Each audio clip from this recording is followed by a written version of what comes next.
جمع ہو گئے، بھائی اس کو اتارنا ہے، کیسے اتاریں؟ تو کہا ایک بوڑھے کو لاؤ جس کو سب سے زیادہ تجربہ ہے، اسے کہتے ہیں کہ اس کو درخت سے اتاریں۔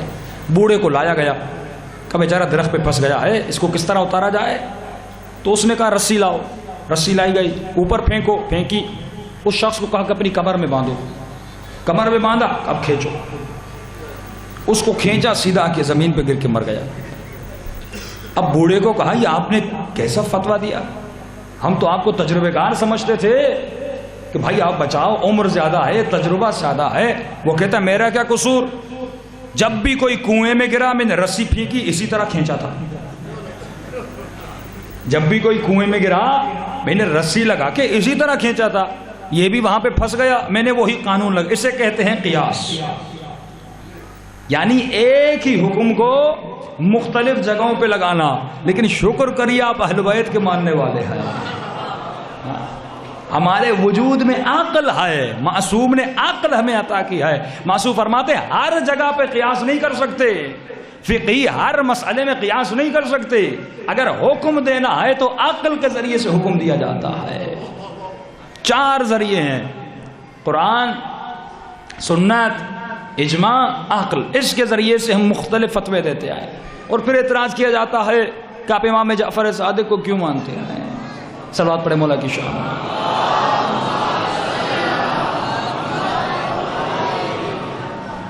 ہم کہتے ہیں ہماری مختلف وجوہات ہیں۔ پہلی وجہ یہ کہ آپ کے جتنے امام ہیں، چاہے ابو حنیفہ، امام مالک ہو، جتنے چوتھے 4 امام ان کے ہیں، ان میں سے کسی نے بھی نبی کو نہیں دیکھا۔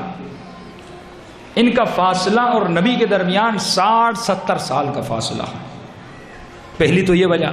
دوسری وجہ یہ ہے کہ آپ کے چاروں، یعنی پہلے جو آخری 3 امام ہیں، وہ تینوں باری باری آخر امام ابو حنیفہ کے شاگرد بنتے ہیں۔ آپ کے تینوں امام ابو حنیفہ کے شاگرد ہیں، اور امام ابو حنیفہ مولا جعفر صادق کے شاگرد ہے۔ تو ہم نے کہا شاگرد کے مذہب سے بہتر ہے کہ استاد کا مذہب اختیار کیا جائے، جن سے سب نے لیا ہے۔ فرماتے مولانا شبیر نعمانی سے جب سوال کیا گیا بھائی ابو حنیفہ کس طرح امام جعفر صادق کے شاگرد ہو سکتے ہیں جبکہ عمر میں 2 سال امام سے بڑے تھے، تو انہوں نے یہی جواب دیا، فرمایا علم عمر کو نہیں دیکھتا، عقل کو دیکھتا ہے۔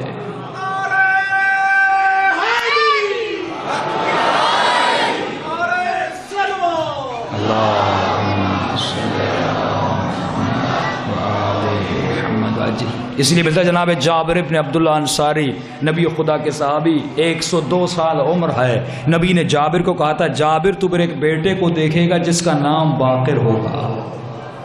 یہ واحد نبی کا صحابی ہے جس نے 5 اماموں کو دیکھا، 5 اماموں کی زیارت نصیب ہوئی۔ جناب جابر فرماتے ہیں جب کھانے پہ بیٹھتے تھے تو کہتے تھے این باقر، جب گلی میں چلتے تھے تو کہتے تھے این باقر، جب کسی سفر پہ جاتے تھے کہتے تھے این باقر، جب پیاس لگتی تھی کہتے تھے این باقر۔ لوگوں نے کہا جابر تو 24 گھنٹہ یہی کہتا رہتا ہے کہ باقر کہاں ہے، باقر کہاں ہے، باقر کہاں ہے۔ اس ذکر سے بہتر نہیں ہے تو قرآن پڑھ دے، اس ذکر سے بہتر نہیں ہے تو سبحان اللہ کہہ دے، اس ذکر سے بہتر نہیں ہے تو اللہ کا ذکر کہے، کبھی لا الہ الا اللہ کہو، کبھی سبحان اللہ کہو، کبھی الحمدللہ کہو، جب دیکھو کہتے ہو این باقر، این باقر۔ تو سنیں گے جابر کی آواز کیا آئے گی؟ جابر فرمائیں گے اگر امام کا انتظار کرنا ہے تو اسی طرح یاد کر کے انتظار کیا جاتا ہے۔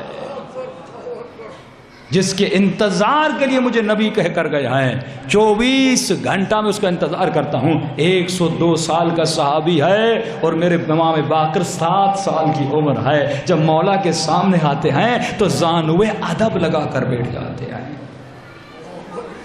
کبھی بھی امامت کے لیے، علم کے لیے عمر کی شرط نہیں ہوتی۔ آپ ان اہل بیت کے ماننے والے ہیں، ان ہستیوں کے ماننے والے ہیں جن کے در پر علم بھی ملتا ہے، جن کے در پر زہد بھی ملتا ہے۔ اگر شجاعت میں دیکھا جائے ان سے بڑا کوئی شجاع نہیں ہے۔ اہل بیت کا ایک لقب کیا ہے؟ انما یرید اللہ لیذھب عنکم الرجس اہل البیت ویطہرکم تطہیرا۔ صلوات پڑھے محمد۔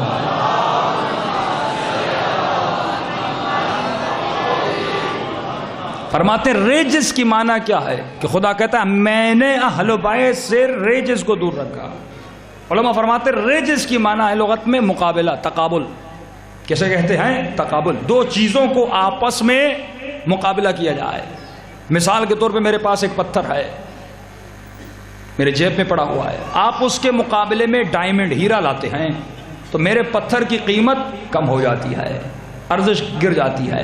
اور اکثر یہ سمجھا جاتا ہے نا جو چیز اوپر ہو تو وہ